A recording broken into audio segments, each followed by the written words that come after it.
হুসাইন একবার বিশ্বনবীরে প্রশ্ন করলেন, নানা মানিল আমজাদ ইলাল্লাহ, বলেন তো নানা আল্লাহর কাছে কে বেশি দামি, আপনি নাকি আমি? বিশ্বনবী বললেন, হুসাইন আনাল আমজাদ, আমি বেশি দামি। হুসাইন বলল, নানা জি আমি মানি না, আমি মানি না নানা।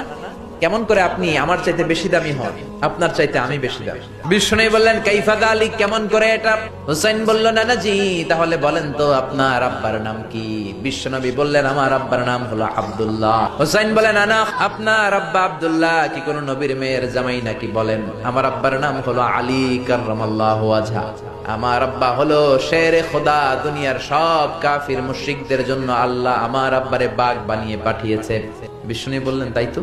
আবার হুসাইন প্রশ্ন করলেন, নানা বলেন তো আপনার আম্মার নাম কি? বিশ্বনবী বললেন, আমার মায়ের নাম আমিনা।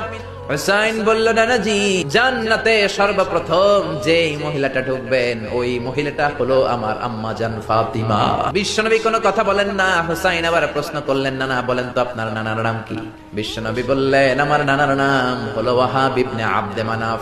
হুসাইন বলে, নানা আপনার নানা ওয়াহাব রে কে চিনে? আর আমার নানারে চিনে না এমন কোন মানুষ পৃথিবীতে নাই। এই হলো আমার নানা। এবার বলেন কে দামি?